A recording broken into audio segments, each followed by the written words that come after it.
يا صباح الفل، يا صباح الجمال، يا صباح الحلويات عليكم.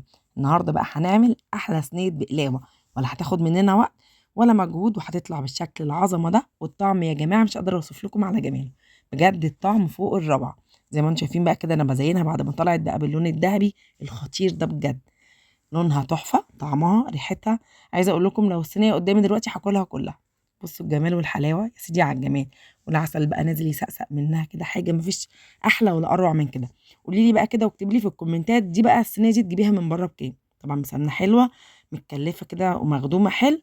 قولي لي هتبقى بكام؟ يا سيدي يا سيدي على الجمال والحلاوه، مفيش احلى ولا اجمل من كده. يلا نبدا وصفتنا سهله وبسيطه. حطوا لنا بقى لايك وكومنت حلو منكم ليا. اول حاجه هنعمل الشربات او السيرم او العسل. عندي هنا كوبايتين من السكر، انا عايزاه متوسط، ولا تقيل ولا خفيف. هنزل بكوبايه ونص، نفس الكوبايه هيعري بيها من الميه، وعصره نص ليمونه، وهرفعه على النار. اول لما يبتدي يغلي معايا هسيبه من 3 ل 4 دقايق واقفل عليه كده. خلاص معايا، هسيبه يبرد خالص على جنب. نبتدي بقى هنا نجيب الجلاش بتاعنا زي ما بقول لكم اهو.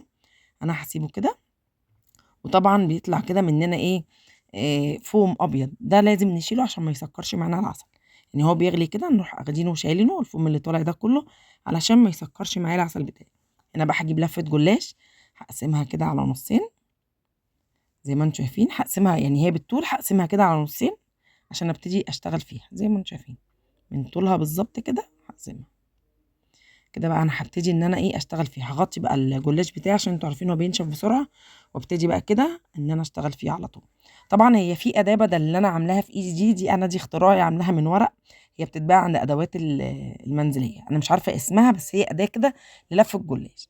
انا جبت هنا 3/4، حشيت معايا فول سوداني. عندك اي مكسرات عايزه تخليه ساده اللي يعجبك، بس اهم حاجه لازم المكسرات او الفول السوداني يبقى مطحون كويس جدا.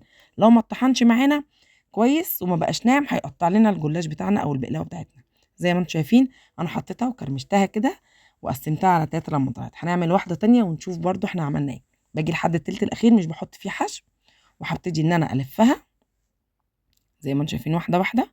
وقلت دي انا عاملاها بورقه كده برموها، وعاملاها قلت اتصرف يعني. هكشكش بقى زي ما انتم شايفين كده واحده واحده بالراحه خالص كده. وهاروح جاية اسمع طلعت بقى معايا صغيرة هخليها على 2، طلعت معايا كبيرة هخليها على 3. واجيب الصينية بتاعتي وابتدي ان انا كده ايه ارصها وازنقهم جنب بعض كده، ما اخليهاش واسعة. طلعت بقى مش بالشكل العظمة ده. بعد ما خلصت كل الكمية دي لفة كلاش، لفة جلاش كاملة، انا مش عارفة مالي النهاردة. عندي بقى هنا من كوباية الا ربع الكوباية سمنة. هبتدي ان انا اسقي بيها بقى كل الصينية بتاعتي كده. وبعد كده اجيب بقى الصينية بتاعتي دي من فوق لتحت يمين شمال، عايزة اشرب السمنة بتاعتي كل البقلاوة دي. وهنا بقى مسخنه الفرن بتاعي. انا فتحت الشوايه والفرن في نفس الوقت، وهديت الفرن بتاعي عشان تطلع معايا باللون العظمه ده كله. جبت بقى الشربات بتاعي بعد ما خلص، وابتديت ان انا اسقيه. يا وعدي يا سيدي على الجمال، لو انتوا مكاني هتاكلوا الصينيه كلها. طلعت بقى معايا بالعظمه دي. ما استاهلش بقى كده كومنت وتعملوا له مشاركه للفيديو لكل اصحابكم وحبايبكم. شوفوا بقى الجمال والحلاوه ده، هتكتبوا لي ايه بقى في الكومنتات وتدلعوني الدلع اللي انتوا بتدلعوني. جبت بقى هنا شويه فول سوداني من اللي انا طحناهم، وحبيت ازين بيهم. انت بقى عايزه جوز هند، المكسرات اللي عندك اي حاجه، بس اهم حاجه زي ما قلنا تبعي الخطوات، ولازم تطحني المكسرات كويس جدا. طلعت معايا بالعظمه دي وبالجمال ده كله. يا رب الفيديو كده يكون عجبكم ويكون سهل، وتقوموا دلوقتي كده تعملوها في الدفا اللي احنا فيه ده. هتدفيكوا بجد، في السقعه اللي احنا فيها هتدفيكوا دفا ايه. يا رب الفيديو يكون عجبكم. اشوفكم في فيديو جديد، والسلام عليكم ورحمه الله وبركاته.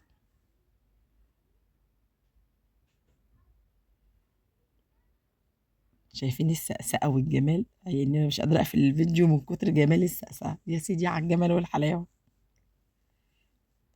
اتمنى الفيديو يعجبكم. كنت معاكم رشا السيد، اشوفكم في فيديو جديد وسلام.